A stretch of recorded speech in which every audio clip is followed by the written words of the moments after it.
precisely 6:45. This is the Sri Lanka Broadcasting Corporation. News edited by Lal Mallavarachi and read by Sharifa Tahir. The President initiates the fourth phase of Bharat Lanka Housing Project.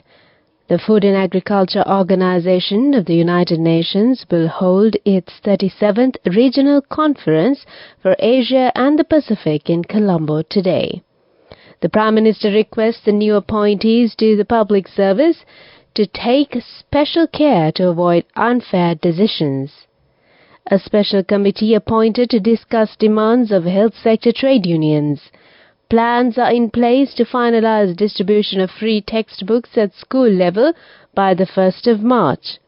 Foreign news: Alexei Navalny's widow vows to continue his work in fight for free Russia.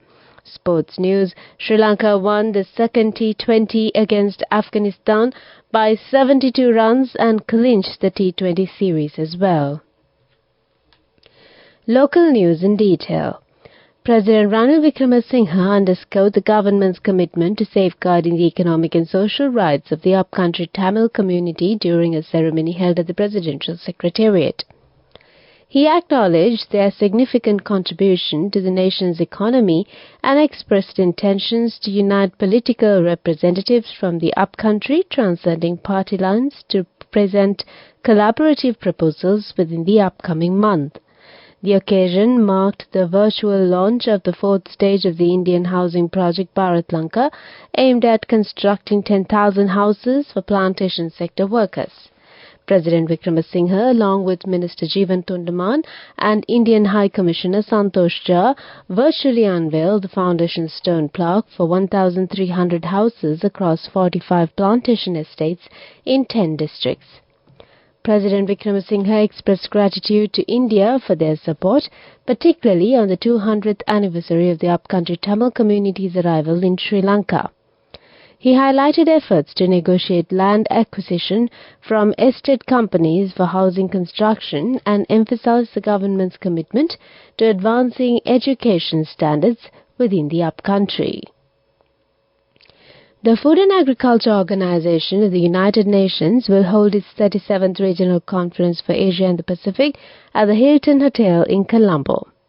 President Ranil Wickremesinghe and Director General of the UN Food and Agriculture Organization, Dr. Koo Dong-yu, will inaugurate the conference today with delegates from across the Asia-Pacific region participating. The overreaching goal of FAO's program in Sri Lanka continues to be the reduction of food insecurity, malnutrition and vulnerabilities, and the sustainable management and use of the country's natural resources. The event, hosted by Sri Lanka until the 22nd of this month, will see the participation of government ministers and heads of delegations from as many as 46 member nations gathering in Colombo. The objective is to outline a pathway towards a full recovery from the pandemic and other converging crises and reinforce ways to rebuild and transform the region's agri-food systems delivered through better production, better nutrition, a better environment, and leading to a better life for all, leaving no one behind. The Asia-Pacific Regional Conference will facilitate discussions among agriculture ministers and officials from 46 member countries to address food and agriculture challenges and priorities, promoting regional coherence.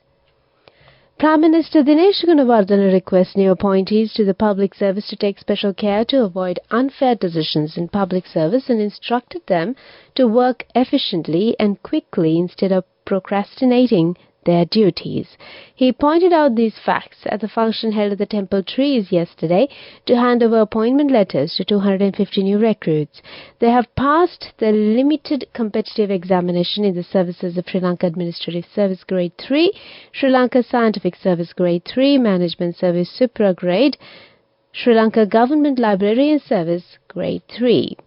This is the Sri Lanka Broadcasting Corporation giving you the news.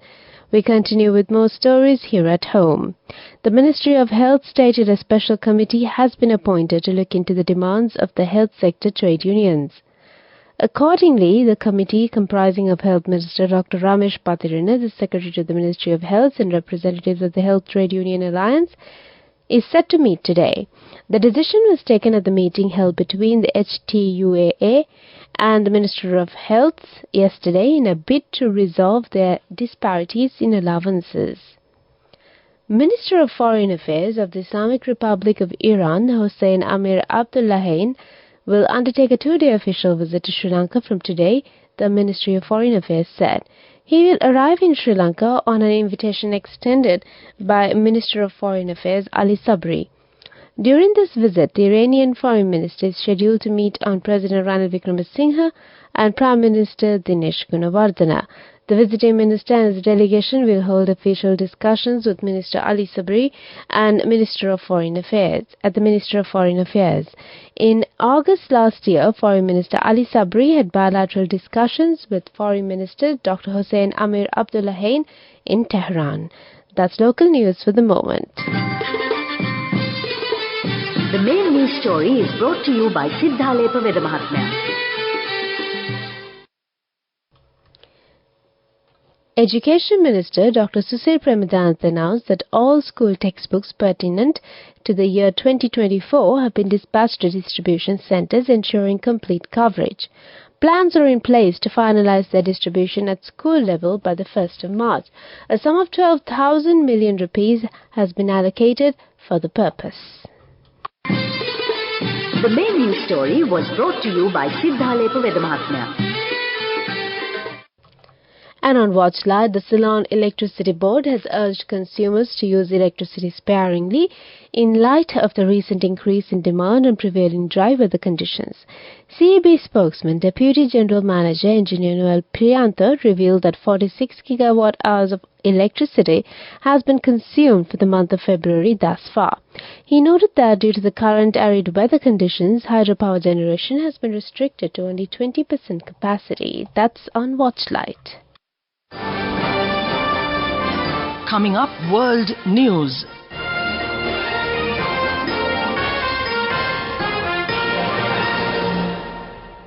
Alexei Navalny's widow vows to continue his work in fight for free Russia. Minnesota shooting, 2 police and a medic killed. U.S. spacecraft blasts off to moon's south pole. World News in detail.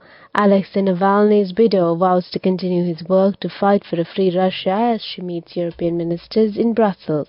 Yulia Navalnaya releases a video calling on supporters to stand with her and blaming President Vladimir Putin for her husband's death. She also says she knows exactly why Putin killed Alexei 3 days ago and will release the information soon. Earlier, representatives said Navalny's mother and lawyers had been blocked from entering a mortuary where they had been told his body could be. Navalny, 47, one of Russia's most significant opposition figures, had been in jail on charges widely viewed as politically motivated. Minnesota police say 2 officers and a paramedic have been killed in a shooting at a family home. The gunman, who was barricaded inside his Burnsville home with 7 children, opened fire as officers tried to negotiate with him. The dead officers were named as Paul Elmstrand and Matthew Rouge, both 27, and the paramedic was Adam Finseth, 40. The attacker also died in the accident, which followed a domestic abuse call Sunday morning. Finally, on World News, a privately owned spacecraft headed for the moon has blasted off from Cape Canaveral, Florida.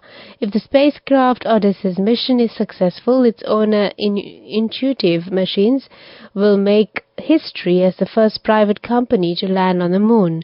All previous landings have been carried out by national space agencies. The robotic craft will attempt to land on the lunar surface's south pole, where scientists hope there could be a source of water.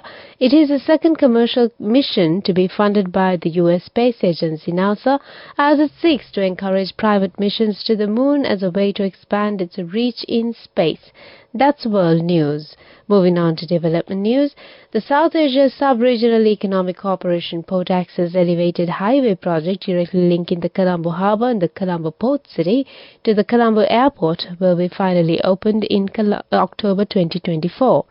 The highway project will construct about 5.3 kilometers of an elevated tow highway with related facilities between New Callaney Bridge and Golface in central Colombo 1. The project will help alleviate traffic congestion in the densely populated areas of Colombo, improve last-mile connectivity and the country's expressway network to the international port in Colombo.